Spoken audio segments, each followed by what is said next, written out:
Hello, my name is Nigel Thorne. I'm from Wales, and I have concerns about the Welsh Government's Relationships and Sexuality Education Code.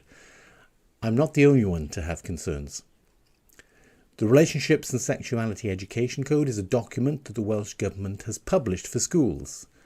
It contains the mandatory elements that must be taught as part of the new Relationships and Sexuality Education, RSE curriculum. Schools must create their own curriculum based on the code. Now, the code comprises three strands: relationships and identity, sexual health and well-being, empowerment, safety and respect. Much of the strand related to relationships and identity has been informed by queer theory, an ideology born in American academia. This ideology seeks to downplay the significance of biological sex and exaggerate the significance of gender, more specifically, gender identity. Biological sex is a fundamental and immutable aspect of every higher order animal.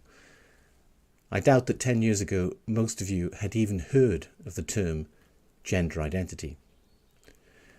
This ideology has had a massive influence on our institutions, partly because it is marketed as being inclusive, which is presumably why the Welsh Government has bought into it, and partly because it is aggressively promoted, helped by huge amounts of money supplied by wealthy backers. Many people are concerned about the implications of the teaching of this ideology on the psychological well-being of children. There's been a large increase in the number of children identifying as trans or non-binary in general.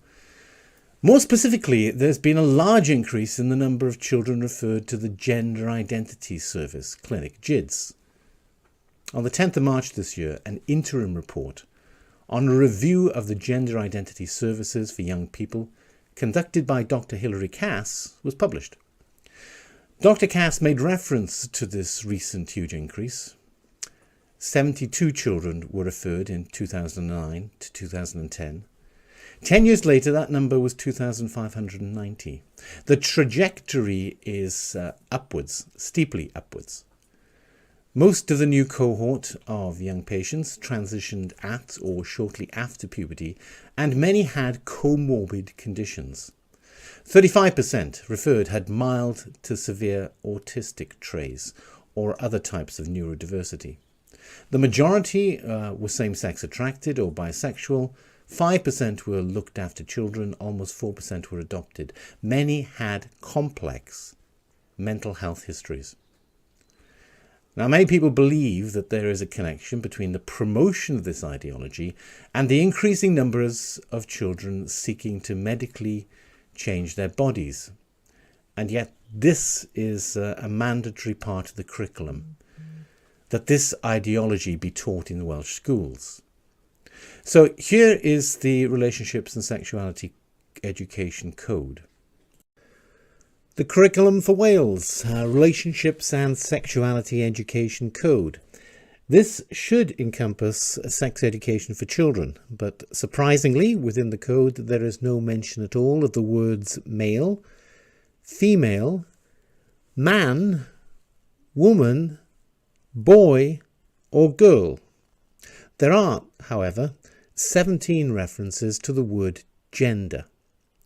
Now, the word gender has two definitions in relation to men and women. These definitions are in the Oxford English Dictionary. One is as a synonym for sex. This is the biological perspective. Now, there's a note here that states, in the 20th century, as sex came increasingly to mean sexual intercourse, gender began to replace it in early use euphemistically as the usual word for the biological grouping of males and females. There is a story, which may be apocryphal, that on official forms next to the box marked sex, some jokers would put yes please. So to circumvent that problem, on official forms the word sex was replaced with the word gender. So there's a second definition of gender just underneath. Psychology and sociology, originally from the United States, Gender is the state of being male or female as expressed by social or cultural distinctions and differences rather than biological ones. The collective attributes or traits associated with a particular sex or determined as a result of one's sex. So these are the social expectations of the roles, behaviours of a person based on their sex. This is the sociological aspect. So if we turn back to the RSE code, we learn that in phase 1 from age 3, we learn that pupils should be taught to respect others whatever their gender.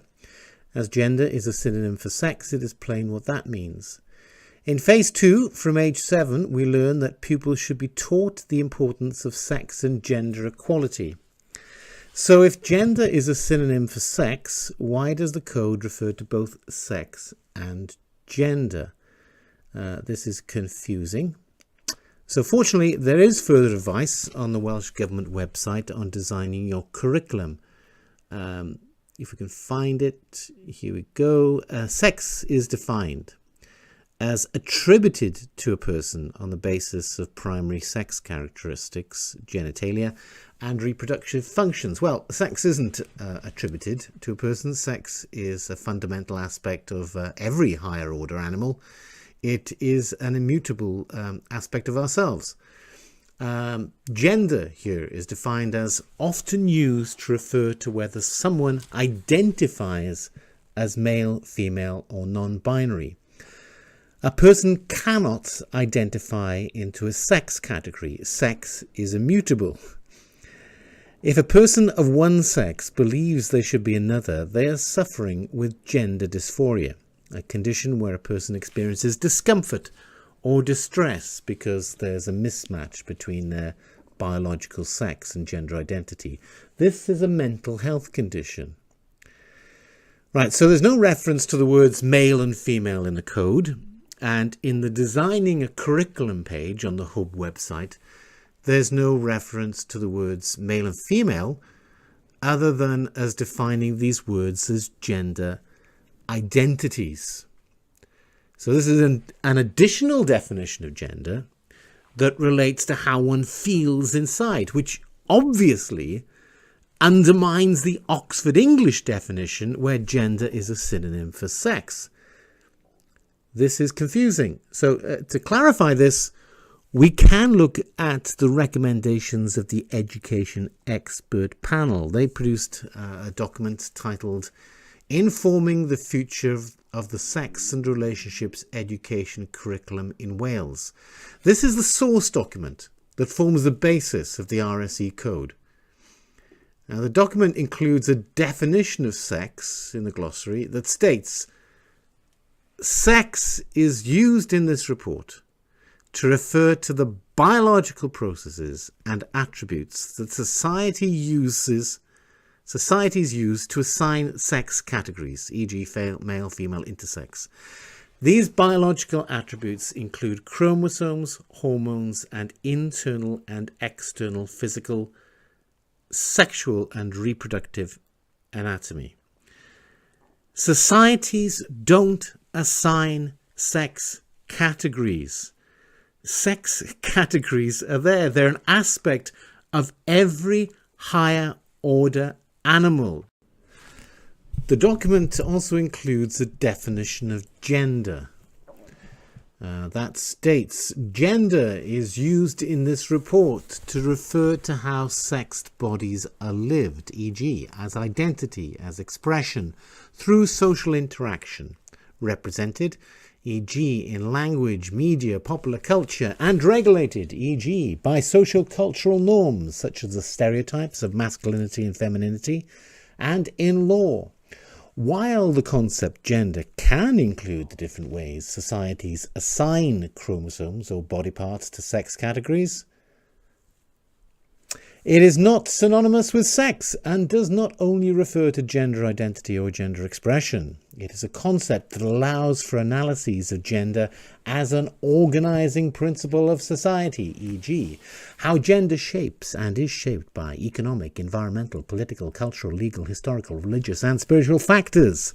As a concept, it also enables an exploration of how different societies address the intersection of biological, social, cultural, and psychological processes. So if teachers can make sense of that, good luck to them. It shouldn't need to be stated. Societies don't assign chromosomes or body parts to sex categories. Biological sex is a fundamental aspect of every higher order animal.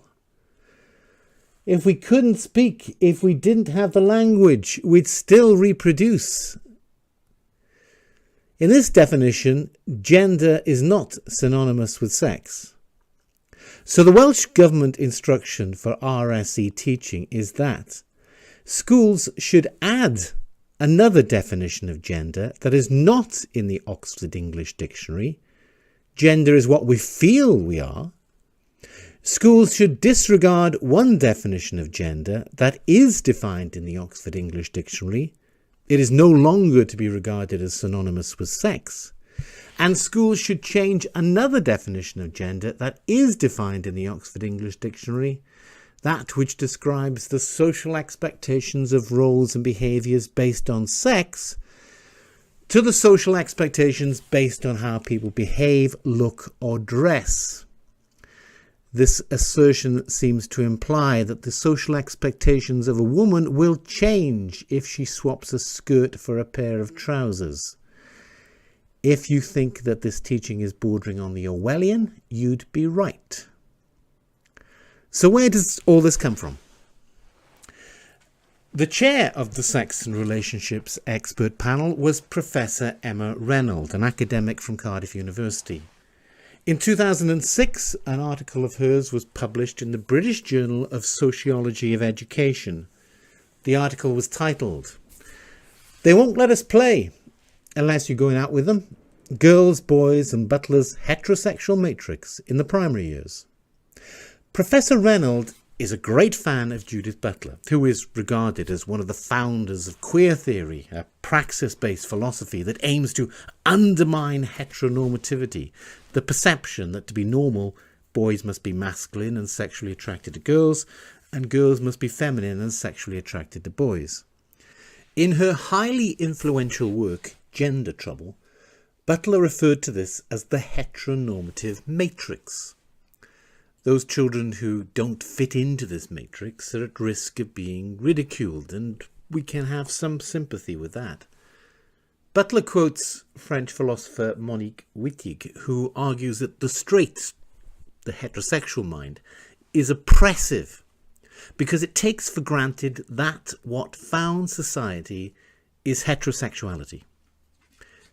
Butler writes, "The naming of sex is an act of domination and compulsion, an institutionalized performative that both creates and legislates social reality by requiring the discursive perceptual construction of bodies in accord with principles of sexual difference. Hence," Wittig concludes, "we are compelled in our bodies and our minds to correspond feature by feature with the idea of nature that has been established for us. Men and women are political categories and not natural facts. Sex, the category, compels sex, the social configuration of bodies, through what Wittig calls a coerced contract. Hence, the category of sex is a name that enslaves.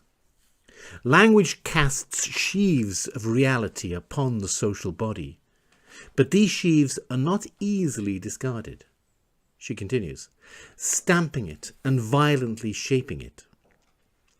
Wittig argues that the straight mind, evident in the discourses of the human sciences, oppress all of us, lesbians, women and homosexual men, because they take for granted that what founds society, any society, is heterosexuality.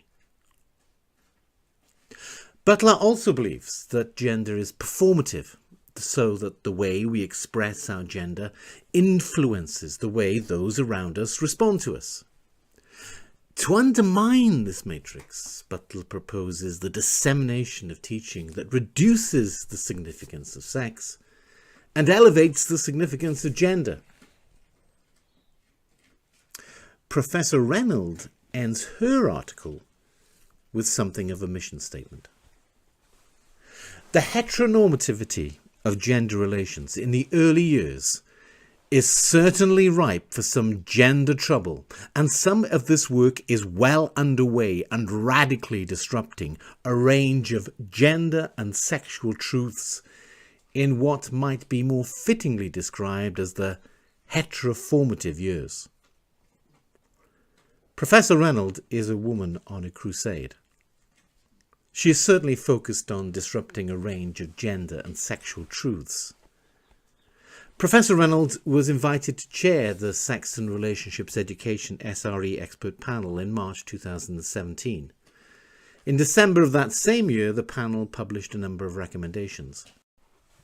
The first recommendation was that this teaching be made a statutory part of the curriculum, and that sex and relationships education should be renamed Sexuality and Relationships Education, following World Health Organization guidelines that define sexuality as a central aspect of being human throughout life and encompasses sex, gender identities and roles, sexual orientation, eroticism, pleasure, intimacy and reproduction. These recommendations were accepted by the Welsh Government, and this is what will be expected to be taught to children in Welsh schools. Professor Reynolds has produced resources for use by teachers in Wales that can be found on Hwb, the Welsh Government education site. The resources are interactive. They can be downloadable as PDF documents. One is called Primary Gender, that's for use with children from the ages of 7 to 11, and the other is Gender, that's to be used with children from the ages 11 to 16. The Welsh Government are encouraging teachers to use Primary Agenda. Kirsty Williams, the former Education Minister, sang its praises in 2019, and Jeremy Miles, the current Education Minister, fully supported it. It's really important to me that we ensure that children and young people in Wales grow up to be healthy, confident and compassionate individuals. And today we see the launch of Cardiff University's Primary Agenda. These are free teaching resources for those that are working in our primary schools with children aged 7 to 11 to help deliver really important, exciting and engaging relationships education.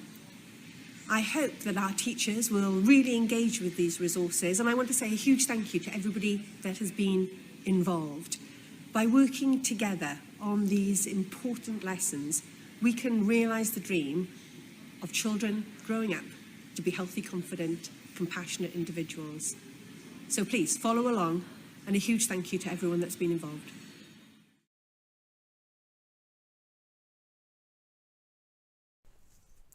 Professor Reynolds' work has been well received and has led to her picking up a prestigious award. Agenda has been approved by Cardiff University, the NSPCC, the former Children's Commissioner in Wales, Welsh Women's Aid, and the Welsh Government. With such backing, no doubt, teachers will feel comfortable using this resource. However, there are a number of problems with Primary Agenda, not the least being it is factually inaccurate regarding the legal protections for gender identity. It is factually inaccurate about children's rights relating to gender identity. It is factually inaccurate about the science underlying gender identity. It seems that in her enthusiasm to downplay the significance of biological sex and exaggerate the significance of gender, Professor Reynolds has been less than truthful. In a section on Sam's story, the resource states that identity-based bullying refers to any form of bullying related to the characteristics considered part of a person's identity or perceived identity group. This can include their disability, gender, gender identity, race, religion or belief, or sexual orientation. These are referred to as protected characteristics by the Equality Act 2010. There are 9 protected characteristics covered by the Equality Act. They do not include gender or gender identity. As the Equality and Human Rights Commission explain, these cover the characteristics of prejudice-based bullying in schools.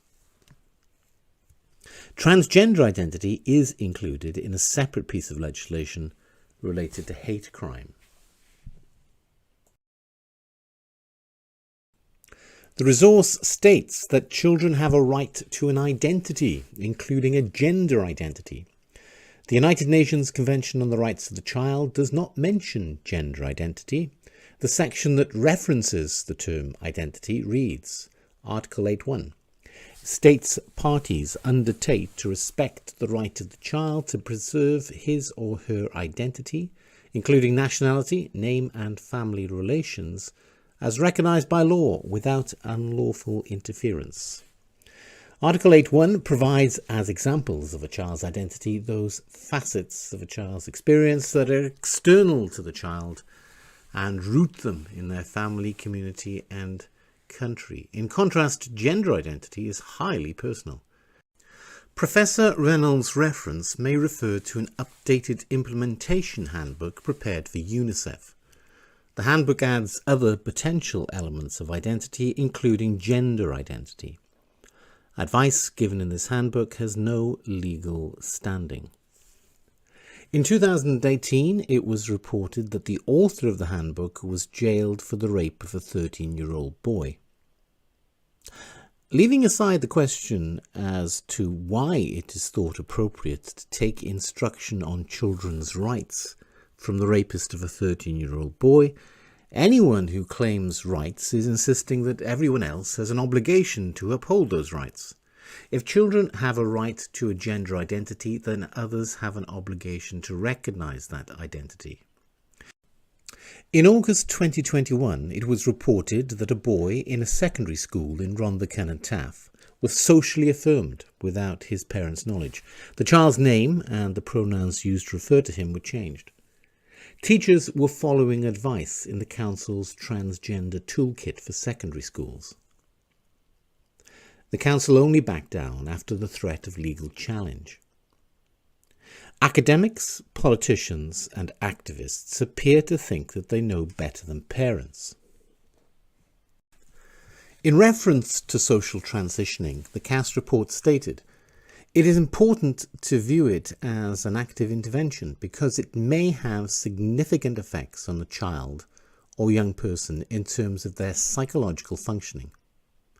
The school's actions and the assertion that a child has a human right to a self-declared gender identity is a contravention of Article 5 on the Conventions of the Right of the Child. States parties shall respect the responsibilities, rights and duties of parents, or, where applicable, the members of the extended family or community, as provided for by local custom, legal guardians, or other persons legally responsible for the child, to provide, in a manner consistent with the evolving capacities of the child, appropriate direction and guidance in the exercise by the child of the rights recognised in the present convention. Children cannot possibly have the capacity to be aware of the social-cultural influences on their psychology, nor of the lifelong implications of future medical intervention. An ideological agenda is being pushed on our children and parental concerns are being ignored." The resource states gender identity is used in this resource to refer to a person's inner sense of self. gender identity does not necessarily relate to the sex a person's assigned at birth. Feelings about gender identity start early, about the age of 2 to 3. Sex is not assigned at birth. Sex is determined at conception. The statement regarding feelings about gender identity starting at 2 to 3 is not based on fact. It is based on an hypothesis. The hypothesis is that gender identity is innate. This is an hypothesis that is spouted as fact by Stonewall, the LGBT plus lobby group. It is spouted as fact by the trans lobby group GIAS. And if you use Hub to search for transgender, you will find a resource for teachers called Understanding Gender Variance and Transgender. If you launch Lesson Plan 3, you'll find a link to GIA's document named Transphobic Bullying. The link no longer exists, but the document can be retrieved from archive. In the document is an image of 2 babies in the womb. One is labelled as a baby who identifies as a girl but looks like a boy. The other is labelled as a baby who identifies as a boy but looks like a girl. Material referenced on Hub is telling teachers that babies can be born in the wrong body. This hypothesis is particularly bad science. The scientific method requires an hypothesis to be falsifiable. It needs to be able to be tested. Subjective feelings cannot be tested. They cannot be falsified. Moreover, the hypothesis depends on the acceptance of socially expected gender roles and behaviours. They provide a frame of reference. Without such a frame of reference, how can anyone possibly know what gender they identify as? An alternative hypothesis is that rather than being innate, gender identity is created as a response to the policing of gender non-conforming behaviour. Consider a 3-year-old boy who likes playing with dolls. The father says, "Don't play with dolls, play with trucks. Boys, play with trucks." The 3-year-old isn't cognitively aware of any significant difference between boys and girls other than they play with different toys. He likes playing with dolls. So he says, "I'm a girl." That statement is not a profession of an internal gender identity. That statement is a justification for him playing with dolls in response to a challenge. Now, if that statement's affirmed by external authority, then that belief may be concretized.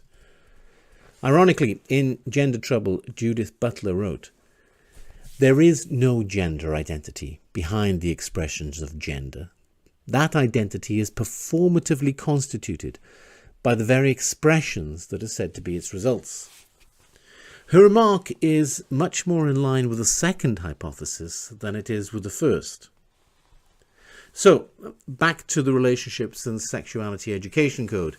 Under the Relationships and Identity section of the code, it says in Phase 1 from age 3, we learn that pupils should be taught to respect others, whatever their gender. So, imagine seeing this from the perspective of a teacher. I've just learned from a resource referenced on Hub that babies can be born in the wrong body. I've just learned from the primary agenda that children have a right to a gender identity. And I just read the definition of gender supplied by the Welsh Government, that gender is what someone identifies as. So the Welsh Government requires me to teach 5-year-olds, say, respect for others, whatever their gender. So I look around for material that will help children be aware of others' gender identity. Many local authorities and schools have links with Stonewall, and Stonewall provide a list of recommended reading material for primary schools. Among the many books that Stonewall recommend that promote the message that babies can be born in the wrong body is I Am Jazz. I Am Jazz is recommended reading for children from the age of 5 to 7. It is a jolly and sunny story of a boy who transitioned. Let's call him Jacob. At a very young age, Jacob liked pink. He liked dressing up in his sister's clothes, and he liked dancing. At the age of 5, Jacob socially transitioned and became Jazz. Thereafter, he was treated as if he were a girl. What is not in the book is that Jazz started taking drugs to block his puberty at age 11. At the age of 18, he had an artificial vagina, a hole, surgically created in his body using his inverted penis, surgically patched with a piece of his colon. He has been castrated, he is sterilised. As Jazz never entered male puberty, he will never experience sexual pleasure. He will need to take female sex hormones for the rest of his life. He needs to use a dilator regularly to prevent the hole from sealing up.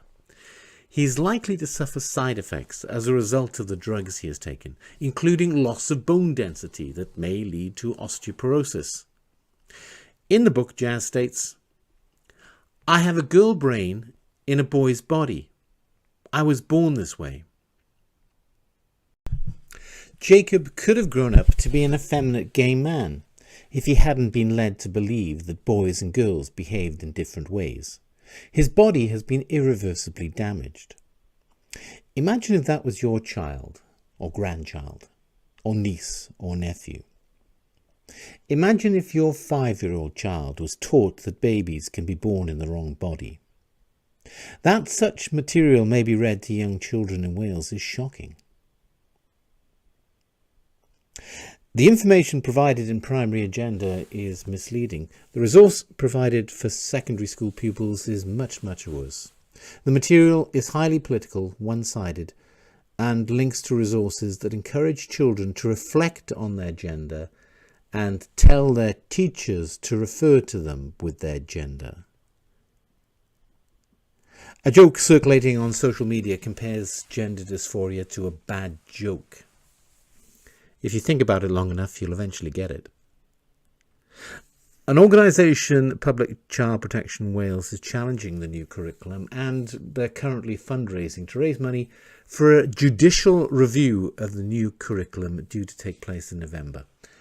Links are included below.